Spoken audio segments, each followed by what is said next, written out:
from Fargo and serving you on TV, online, and on the go. This is Valley News Live at 5.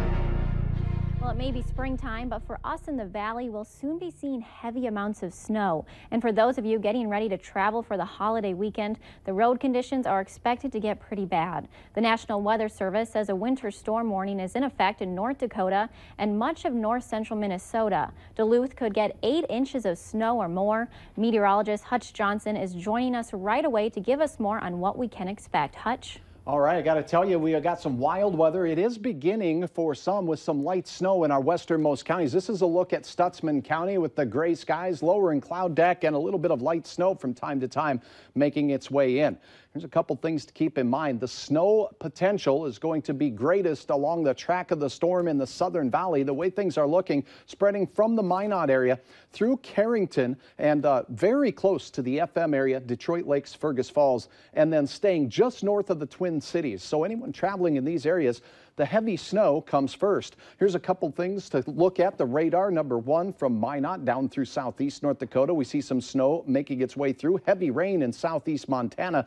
It's drifting to the south and east. Not all of this reaching the ground yet, but things are changing. Here's your winter storm warning, and that's where the best chance is for the heavy snow potential, surrounded by winter weather advisories and well out of our area, some wind advisories as well. And a blizzard warning has been hoisted for Saturday morning from 4 a.m. to 10 when the winds will increase after the snow exits. Blizzard conditions with impossible travel making its way in. So here are the highlights. Heaviest snow will happen overnight.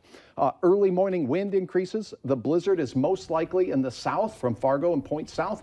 Protect your pets and livestock the best you can. Change travel plans now and stay informed for changes as this system works its way through. In Fargo tonight, our best chance of snow will be well after the 7 to 9 o'clock time frame, with the heaviest band making its way through in the wee hours of the night, midnight to 3 a.m. Look at the cold temperatures. With winds increasing, we also have concerns for wind chills as well. We'll have updates on your forecast here, hour by hour style, and let you know when this system is out of here, if you do have travel plans, when things look to be shaping up. Yeah, and it looks like right now is a good time to get ready and prepare for this snow. We're still pretty quiet outside for now through the late evening. Okay, thank you, Yes. Hutch. And make sure you have the Valley News Live Stored Team Weather app so you can keep up with the weather anytime, anywhere. You'll get the latest forecasts and conditions so you can plan your day. Just search VNL Weather in the App Store and download it for free. New developments this evening as Valley News Live has learned the 3-year-old girl seriously injured along with her mother in an interstate crash that killed her 2 siblings is getting ready to leave the hospital. A family member says Avalon Dean suffered facial fractures, a concussion, and a skull fracture in Sunday's crash on Interstate 29, but is expected to be discharged from Sanford Medical Center today. A family member says her sister, 30-year-old Trista Curry, is also making progress in her recovery from the crash that took the lives of 9-year-old Camden Dean and 1-year-old Maxwell Dean. The SUV Curry was driving slid into the path of a semi on a snowy interstate near Grand Forks. Family members say Curry doesn't have medical insurance and has set up a fundraiser page. For a link to that information, you can go to valleynewslive.com and click on this story. A rollover accident just west of Valley City left 2 people hurt and 1 driver with a ticket. North Dakota Highway Patrol says the accident happened this morning just after 10:30. A 36-year-old Canada man traveling east on I-94 when he hit an icy stretch of roadway near Hobart Lake. His vehicle slid sideways into the median and rolled. A 10-year-old child who was unbuckled and asleep at the time was thrown from the car. The driver and adult passenger suffered minor injuries. 2 other children were in car seats at the time of the crash and were not injured. A driver was cited after authorities say he caused an accident on I-94. It happened just before noon today near the Downer exit in Minnesota. They say he fell asleep and weather was not a factor. There was no reports of any injuries. Moorhead police say a single vehicle crash knocked out power for some residents in North Moorhead. Officials say police responded to the crash around 7:50 a.m. Friday morning in the 1200 block of 11th Street North. According to the report, the vehicle went off the roadway and hit a utility pole on the boulevard, causing a power outage in the neighborhood. The adult male driver of the vehicle was unresponsive when emergency crews arrived and was taken to an area hospital for treatment. Officials say they do not know if a medical problem contributed to the accident, but they are investigating the crash. An apartment building fire in Moorhead is under investigation after a fire broke out in multiple units. It happened this morning in the 1200 block of 11th Street South around 7:45 a.m. Officials say upon arrival, firefighters saw smoke coming from the 3rd and 4th floor decks. The smoke was cleared quickly and residents were allowed back in the building.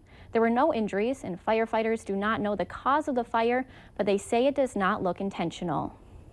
Authorities are looking for a Minot man who fled the Ward County Courthouse after a judge revoked his probation. The Minot Daily News reports that 38-year-old John Rude was ordered immediately detained on March 15th after a judge sentenced him to 6 months in jail. Court documents say Rude ran out the front door of the courthouse and deputies were unable to catch him. Authorities have filed an escape charge against him. It's quick and easy, and a lot of us are doing it, but that doesn't make it safe. I'm talking about using apps like Venmo and Zelle to transfer money. The BBB says it has received lots of questions about the apps, so many that it now says it has opened an investigation into one of them. Valley News Team's Veronica Marshall has more on how you can stay safe and tells us why not all apps are created equally.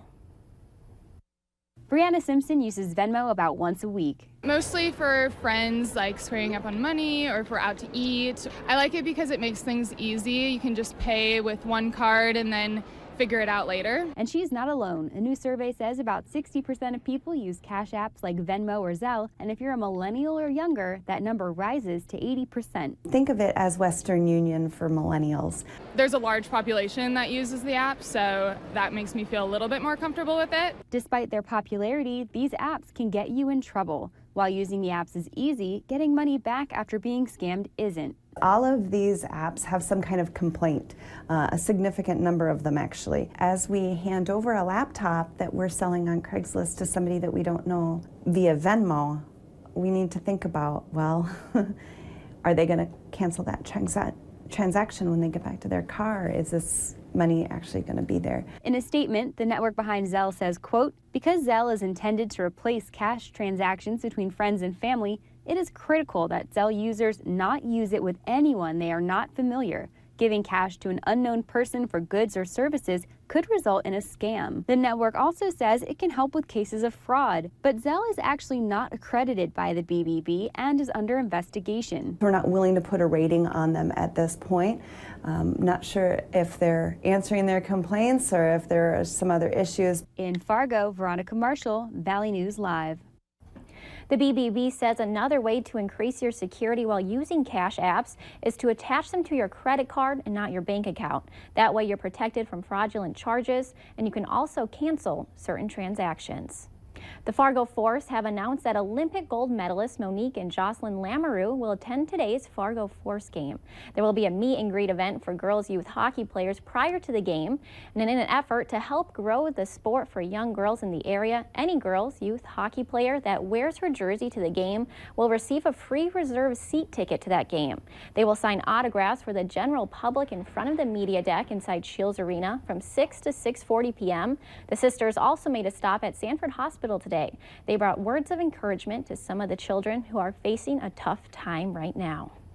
Minnesota Twins fans now have a new transportation option to Target Field. Fans can now book parking in advance through ParkWiz. The announcement was made today, and through an integration with ParkWiz, Twins fans can now find, book, and pay for parking spaces in advance before reaching the stadium. Still ahead tonight, there's a new option when it comes to keeping your baby safe while on the road. We'll let you know what that is next.